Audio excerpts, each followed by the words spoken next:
Assalamualaikum warahmatullahi wabarakatuh. Innal hamdalillah nahmaduhu wa nasta'inuhu wa nastaghfiruh wa na'udzu billahi min syururi anfusina wa sayyiati a'malina. May yahdihillahu fala mudilla lahu wa may yudlil fala hadiya lahu. Asyhadu an la ilaha illallah wahdahu la syarika lahu wa asyhadu anna Muhammadan abduhu wa rasuluh. Allahumma shalli ala Muhammad wa ala alihi wa sahbihi ajma'in. Qala Allah ta'ala fil Qur'anil Karim, a'udzu billahi minasy syaithanir rajim. Ya ayyuhalladzina amanu taqullaha wal tanzur nafsum ma qaddamat lighad wattaqullaha innallaha khabirum bima ta'malun. Amma ba'du, ayyuhal hadirun, usikum wa iyaya nafsi bitaqwallah faqad fazal muttaqun. Saya wasiatkan kepada diri saya, kepada para hadirin, marilah kita senantiasa mempertahankan sekaligus meningkatkan iman dan takwa kita kepada Allah. Takwa, iman itulah sebaik-baik bekal dalam hidup ini. Hadirin sedang Jumat yang dimuliakan oleh Allah, fahamilah sesungguhnya Allah menciptakan kita dipersiapkan untuk hidup kekal. Fahamilah bahwa sesungguhnya Allah ridho kalau kemudian kelak di akhirat kita mendapatkan surganya, mendapatkan kenikmatan yang kekal. Untuk itu tujuan hidup kita harus mengarah kepada akhirat, bukan untuk dunia. Allah berfirman, kaifa takfuruna billahi wa kuntum amwatan fa ahyakum summa yumitukum summa yuhyikum summa ilaihi turja'un. Bagaimana kalian kufur, kafir kepada Allah, padahal kalian sebelumnya adalah mati, kemudian Allah menghidupkan kalian, kemudian kelak Allah mematikan kalian, dan Allah akan menghidupkan kembali nanti pada hari kiamat. Allah berfirman di surat yang lain, bal tu'sirunal hayatad dunya wal akhiratu khairu wa abqa. Bahkan kalian orang-orang kafir lebih memilih kehidupan dunia, padahal ada kehidupan yang lebih baik dan lebih kekal, yaitu akhirat. Bahkan di surat Al-Qiyamah Allah ingatkan juga, kalla bal tuhibbunal ajilah wa tadharunal akhirah. Kalian lebih mencintai kehidupan dunia, kehidupan yang cepat berlalu, cepat hilang. Wa tadharunal akhirah, dan kalian mengabaikan kehidupan akhirat. Hadirin sidang Jumat yang dimuliakan oleh Allah, seorang yang beriman harus menata hidupnya untuk akhiratnya. Apabila dia mengendaki kehidupan yang bahagia, apabila seseorang menetapkan tujuan hidupnya untuk dunia, dipastikan dia tidak akan bahagia. Kenapa? Karena dunia ini terbatas, karena dunia ini cepat habis, terbatas. Apalagi kemudian ketika kita meninggal, maka dunia ini pasti akan kita tinggalkan. Hadirin rahimakumullah, banyak mimpi-mimpi yang dalam hidup ini yang belum sampai kesampaian pada puncaknya, maka pada perjalanan banyak sekali mimpi-mimpi kita yang tidak terpenuhi. Kadang ditinggal mati oleh suami, kadang ditinggal mati oleh istri, kadang terjadi bencana dan sebagainya. Untuk itulah, kalau kita mengendaki kehidupan yang bahagia, maka tujuan hidup kita harus sampai pada yang kekal, yaitu di akhirat.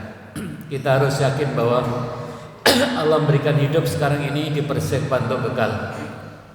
Kita hidup sekarang, kemudian mati, sesudah mati nanti akan dihidupkan kembali pada hari kiamat, hidup yang tidak ada mati lagi, khalidina fiha. Hadirin rahimakumullah, kalau kita menghendaki kehidupan dunia, menghendaki kenikmatan dunia, maka kenikmatan dunia itu seringkali orang mengatakan harus terpenuhi 3 unsur. Unsur sehat, unsur waktu, dan ada harta. Tiga-tiganya dalam perjalanan hidup kita tidak akan bisa sempurna kita dapatkan. Ketika kita masih remaja, maka kita punya waktu, badan kita masih sehat, tapi kita belum bekerja, kita belum punya uang sendiri, belum punya penghasilan sendiri.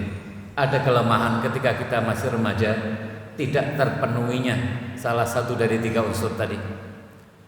Ketika kita usia 40 tahun, 30 tahun ke atas sebelum pensiun, usia produktif, usia kerja kita seringkali juga tidak terpenuhi. Badan mungkin masih sehat, uang ada, harta ada, tapi seringkali kerja keras, tidak ada kesempatan, tidak ada waktu untuk beribadah, tidak ada waktu untuk bersantai-santai dengan keluarga. Ketiga, ketika seseorang sudah usia pensiun, usia 60 tahun ke atas, seringkali yang dikeluhkan adalah satu, waktu ada karena sudah pensiun, uang mungkin punya simpanan, punya tabungan selama hidupnya, tetapi ketahuilah bahwa usia 60 tahun ke atas ada faktor yang menjadikan kita tidak bisa sempurna menikmati dunia ini, yaitu faktor kesehatan. Badan kita tidak kuat sebagaimana kita masih remaja, tidak kuat sebagaimana kita usia dewasa. Itulah para hadirin kenikmatan dunia. Maka pesan Allah di surat Fatir, jangan sampai kita ditipu oleh dunia. Hadirin sidang Jumat yang dimuliakan oleh Allah, setiap kita mengharapkan kebahagiaan, setiap kita mengharapkan hidup yang bahagia. Lalu bagaimana? Apa makna dari bahagia itu sendiri? Apakah bahagia difahami sebagai hidup yang tidak punya masalah, yang tidak ada ujian? Tentu pemahaman seperti itu adalah pemahaman yang salah. Hadirin, kalau kita memahami bahagia adalah orang yang tidak punya masalah, orang yang tidak ada ujian dalam hidupnya, maka bahagia seperti itu bukan di dunia tempatnya, tapi di akhirat, di surga. Allah berfirman tentang terkait dengan kenikmatan surga, alladzi ahallana daral muqamati min fadli la yamassuna fiha nasabun la yamassuna fiha lughub. Penduduk surga mengatakan, Allah yang telah menempatkan kami di kampung yang kekal karena karunia-Nya.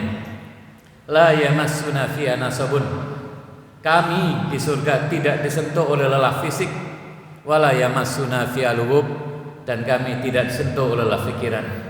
Bahagia yang sebenarnya, yang sempurna, yaitu nanti bahagia di surga, bahagia di akhirat, sedikit pun tidak ada cacatnya, sempurna. Pertanyaannya, apakah kita bisa membangun bahagia di dunia? Padahal Allah berfirman, laqad khalaqnal insana fi kabad, sesungguhnya kami menciptakan manusia fi kabad, senantiasa dalam susah payah.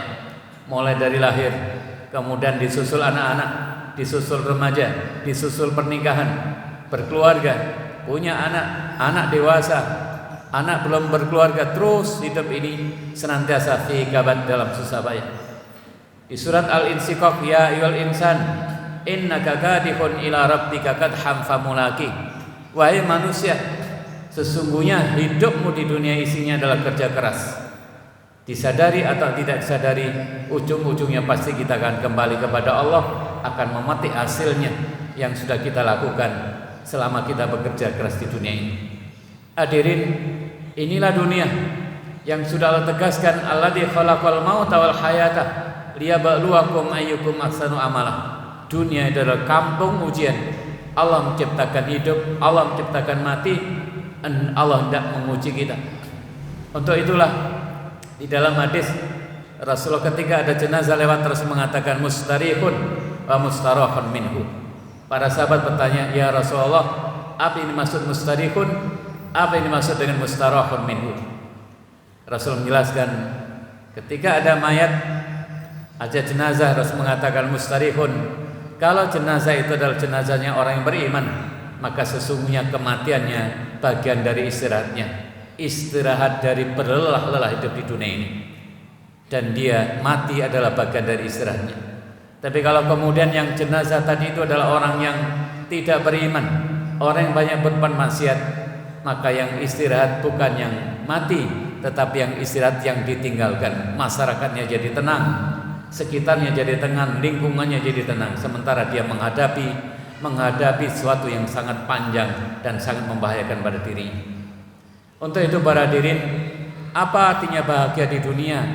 Lalu bagaimana membangun bahagia di dunia? Hadirin, sungguhnya kita memahami bahagia di dunia adalah, sudahkah jiwa kita tenang dalam hidup ini? Sudahkah hati kita tenteram menghadapi hidup ini? Sungguh para nabi, para rasul adalah orang yang paling besar ujiannya. Hidupnya nabi, hidupnya rasul adalah perjalanan hidup yang penuh dengan ujian. Kalau sekiranya kita diuji seperti Nabi Ayub, belum tentu kita kuat. Kalau kita diuji seperti Nabi Yusuf, belum tentu kita kuat. Kalau kita diuji seperti Rasulullah SAW, belum tentu kita kuat. Tapi di balik ujian yang besar itu, sungguh para nabi dan rasul adalah orang yang paling tenang jiwanya, orang yang paling kaya jiwanya, orang yang paling tentram hati. Apa ketentraman yang menjadikan mereka bahagia di dunia? Itulah yang menjadi kata kunci kita hidup bahagia di dunia ini. Kembalikan kepada Al-Quran, kembalikan pada hadis. Kiat-kiat hidup tentram, kiat-kiat jiwa tetap tentram di balik ujian yang besar sekalipun. Allah berfirman di surat 13 ayat 28, alladzina amanu wa tatma'innu qulubuhum bi dzikrillah, ala bi dzikrillah tatma'innul qulub. Orang-orang yang beriman itu hatinya tentram, hatinya tenang, jiwanya tenang. Kenapa? Karena senantiasa mengingat Allah, hatinya senantiasa tersambung kepada Allah, hatinya senantiasa taqarrub ila Allah, dekat kepada Allah.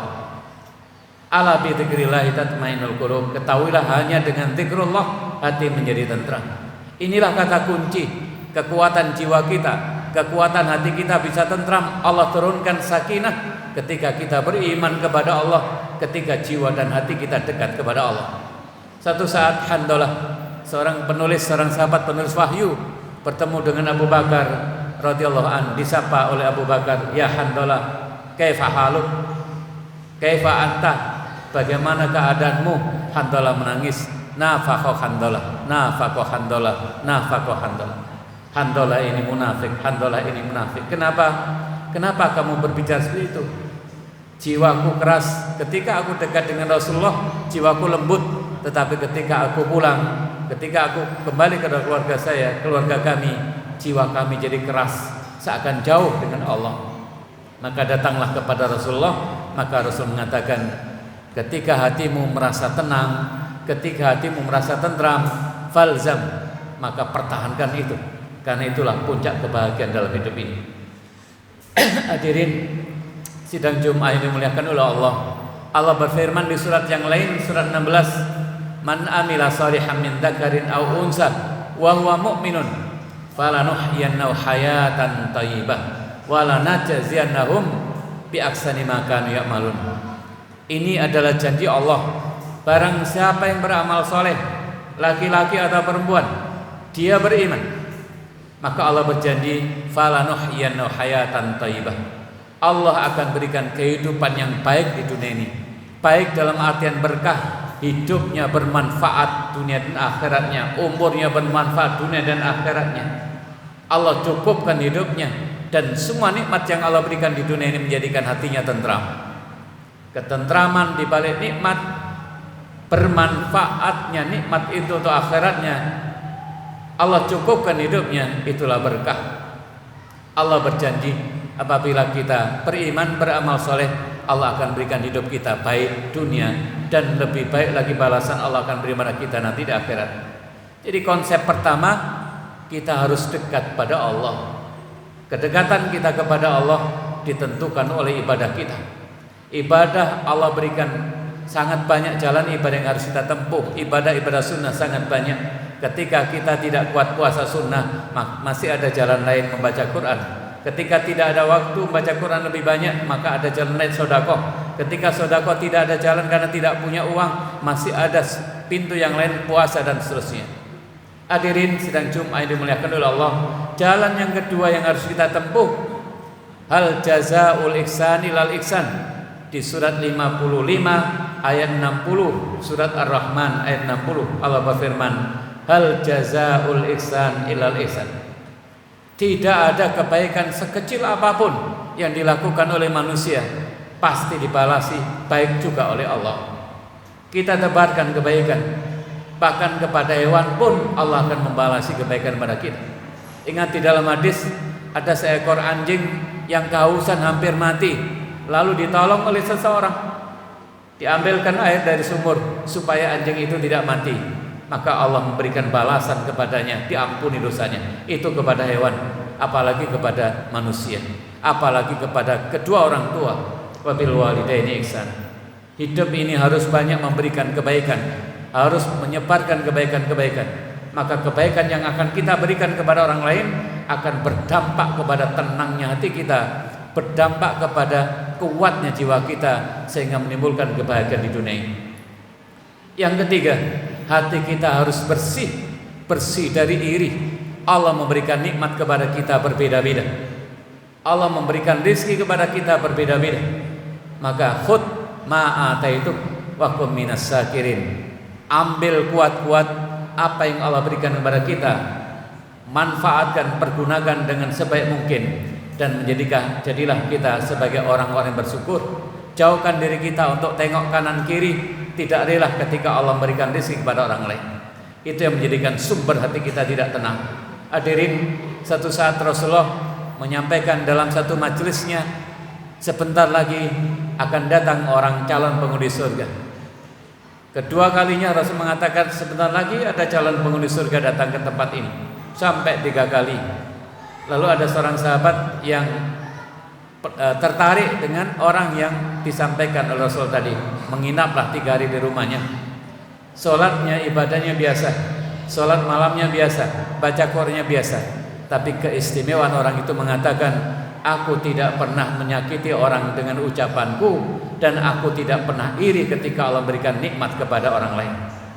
Itulah kelebihan orang yang bersih hatinya, sehingga hatinya menjadi tentram, tidak iri terhadap nikmat yang Allah berikan kepada yang lain. Konsep berikutnya adalah konsep kita harus ridho kepada ketetapan Allah dalam hidup ini. Hadirin, sebagai contoh, Nabi Yusuf sekiranya tidak diiri oleh saudaranya, pasti Nabi Yusuf tidak akan masuk ke dalam sumur. Kalau Nabi Yusuf tidak masuk ke dalam sumur, pasti Nabi Yusuf tidak sampai ke Mesir. Kalau Nabi Yusuf tidak sampai ke Mesir, pasti tidak akan ketemu dengan Zulekha. Kalau tidak ketemu Zulekha, pasti dia tidak akan dipenjara. Kalau tidak dipenjara, pasti tidak akan ketemu dengan raja. Kalau tidak ketemu raja, pasti tidak akan jadi bendahara kerajaan Mesir.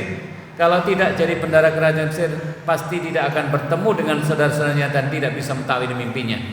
Perjalanan yang tidak disukai ini disikapi dengan ridho, karena setiap kejadian itu ada hikmah di balik itu. Itulah kemudian di surat 216, boleh jadi kamu tidak suka, padahal di balik itu ada kebaikan bagimu. Boleh jadi kamu suka, padahal di balik itu ada keburukan untukmu.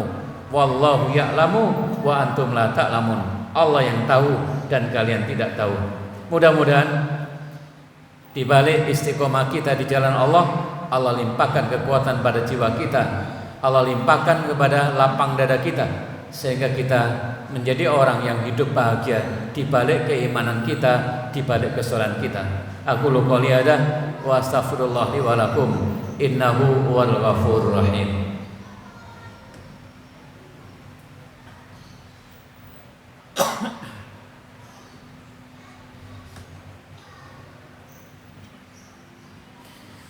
Alhamdulillahilladzi hadana li hada wa ma kunna linahtadiya laula an hadanallah. Asyhadu an la ilaha illallah wahdahu la syarikalah wa asyhadu anna Muhammadan abduhu wa rasuluh. Allahumma shalli ala Muhammad wa ala alihi wa sahbihi ajma'in. Qala Allah Ta'ala fil Qur'anil Karim, ya ayyuhan nasu ubudu rabbakum alladzi khalaqakum walladzina min qablikum la'allakum tattaqun. Hadirin, marilah pada khutbah yang kedua ini kita isi untuk berdoa pada Allah. Allahumma shalli ala Muhammad wa ala ali Muhammad wa sallim wa radhiyallahu ta'ala an kulli sahabati Rasul ajmain. Alhamdulillahirabbil alamin. Rabbana fir lana wa li ikhwanina alladzina sabaquna bil iman wa la taj'al fi qulubina ghillan lil ladzina amanu Rabbana innaka ra'ufur rahim. Allahumma alif baina qulubina wa aslih dzata bainina wahdina subulus salam wahdina subulas salam wa najjina minadh dhulumati ilan nur wa jannibnal fawahisa ma dhahara minha wa ma batan wa barik lana fi asma'ina wa absarina wa qulubina wa azwajina wa dhurriyyatina wa tub 'alaina innaka antat tawwabur rahim wa ja'alna sakirina li ni'matik musnina biha qabiniha wa timma 'alaina. Allahumma a'inna ala dzikrika syukrika husni ibadatik. Rabbana hab lana min azwajina wa dhurriyyatina qurrata a'yun waj'alna lil muttaqina imama. Allahumma sahhil umurana wa umura auladina wa umura jami'il muslimin wal muslimat ma damatis samawati wal ard. Rabbana atina fid dunya hasanah wa fil akhirati hasanah wa qina adzabannar. Subhana rabbika rabbil izzati amma yasifun wa salamun alal mursalin walhamdulillahi rabbil alamin. Aqimus shalah.